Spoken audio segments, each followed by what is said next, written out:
Banking, the greatest scam on earth. Thomas Jefferson said, "I believe that banking institutions are more dangerous to our liberties than standing armies. If the American people ever allow private banks to control the issue of their currency, the banks will deprive the people of all property until their children wake up homeless on the continent their fathers conquered." Jefferson's warning is already here. 40 million Americans are living on food stamps. Millions more are now homeless, living in tents, all because of one institution, the Federal Reserve System. The Federal Reserve is a group of private bankers who have stolen the money creation process from the American people. Most people still believe the Fed is an agency of the government working in our best interests. It is not. There is no greater form of evil in the world today, so let's explore the banking scam. None of us have ever been taught anything about money. The reason is to prevent us from learning the truth that money is a trick and money is a trap. When solving any crime, there's a universal truth: follow the money, but with the banking scam, follow it backwards. Where does money come from? The world's money supply is always growing. Where does all the new money keep coming from? Money comes from privately controlled global banks like the Federal Reserve System. They create money every day, which increases the world's money supply. Because all banks are either owned or controlled by private bankers, the real question is, how do private bankers create new money? And the answer is they create it out of thin air. Bankers create money out of nothing. They make it up. It is a fiction. Wow. Godlike power to create something of value out of nothing. A stroke of a keyboard and money is created. In fact, only 3% of the world's money is even in the form of bills and coins, which means 97% of all money in the world is just numbers typed on a computer screen. This is part one of the banking scam. Money is created out of nothing. The second part of the scam is this phony money is issued as debt. What is debt exactly? Well, when you consider we work our whole lives to pay it off, you could say debt is slavery. But whose debt is this phony money? It's our debt, all of it. It's our debt when we use credit cards, we get student loans, borrow money for mortgages, all bank borrowing. And it's our debt again when the government borrows, which is each and every day. In today's world, money is debt and debt is money, and don't forget the interest charges. Money equals debt and debt equals slavery, therefore money equals slavery. Our monetary system is a carefully concealed system of slavery. Why? Because our government can create the same money for free with no interest charges, just like they used to, as the Founding Fathers designed it inside the United States Constitution for our protection against private bankers. The third part of the banking scam is very evil. When bankers create money from nothing and issue it as debt, they only create the principal portion of the debt. They do not create the money for the future interest payments. There is not enough money in existence for all of us to make our interest payments. In fact, our money creation system is even mathematically impossible.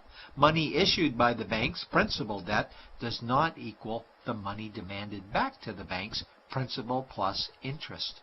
We are forced to play a game of musical chairs to see who can make their debt repayments. This guarantees a world of bankruptcy, competition, and scarcity of money. For example, we go to the bank to borrow money for a house, let's say $100,000.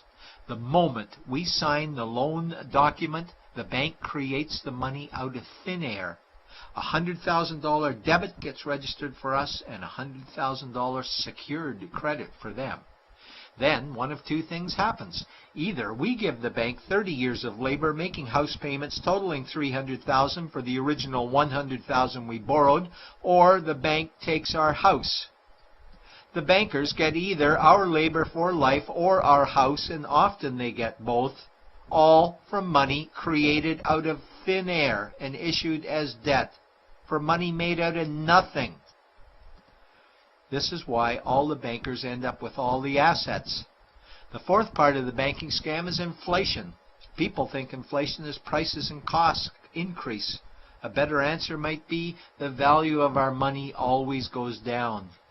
Inflation is created every time the central banks print money, which is every day. Where does all this new money get its value? The answer is it steals its value from the existing money supply, where our savings are. Our savings are disappearing because of the new money they're printing. If money creation was in balance with goods and services, there would be no inflation. Prices would stay the same. But the reality is banks always print money, driving prices ever higher, which steals the value of our savings, making them disappear. Since the private bankers created the private Federal Reserve in 1913, the United States dollar has lost 97 cents in purchasing power. An item in 1913 that cost $100 in 2011 cost $2,230, a price increase of 2,130%. This is the banking scam. 4 parts. Private bankers create money out of nothing and charge interest on it. There is no money created for the future interest payments, and inflation steals our savings every day. In order for the banking scam to be pulled over our eyes, the bankers need help from the likes of paid-for politicians and appointed civil servants, military-industrial complex, mainstream media, multinational corporations, and the bankers' good buddies. For example, what do our banker-controlled television networks say about criminal bankers? Oh, bankers are our saviors. Chairman is man of the year. He saved the world. Bankers really do deserve their bonuses. They're so smart. And what do our banker-owned G20 politicians say we need to do? That we must save our banking system, and now we need austerity measures, like increasing existing taxes and bringing in new taxes, cutting our social programs, including education and health care, stealing from our pension plans while increasing the retirement age, keeping us working for more years at lower wages while placing our children and grandchildren in debt and servitude for their future lives. We are being lied to that we must go deeper in debt for bailouts, stimulus packages, quantitative easing, saving the too big to fail banks, credit easing, currency interventions, all names that mean the same thing, more debt to us. Is it not strange that the solution to too much debt is always more debt to us? And where is all this money going? It's going to the banks and to the bankers. They are stealing our money right now. 0.1% of the world's population owns 2/3 of the world's wealth. This means that 99.99% of the world's population own less than 1/3 of the wealth, a decreasing amount because these guys are stealing it. We desperately need to wake up to the banking scam. It is time for change. To retake control of our money system, we must stop supporting the banking scam. Lincoln said the government should create all the currency and credit needed to satisfy the spending power of government and the buying power of consumers. Money will cease to be master and will then become servant of humanity.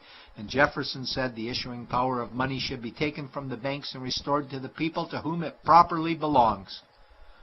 It's a pyramid scheme, and we, the people, are the bottom layers of the banking pyramid. Without our support, the banking scam collapses. We have to do it ourselves. Wake up, get active, wake others. Remove our money from the bank. Buy gold and silver coins. Get out of debt. Rip up your credit cards. These actions will bring down the banking scam. Only vote for politicians who support debt-free money, or run for office yourself, and turn off mainstream media to search for the truth while you still can. And support every effort to end the Federal Reserve System and all the privately owned central banks. Let's bring these criminals to justice to get our money and our countries back before it's too late.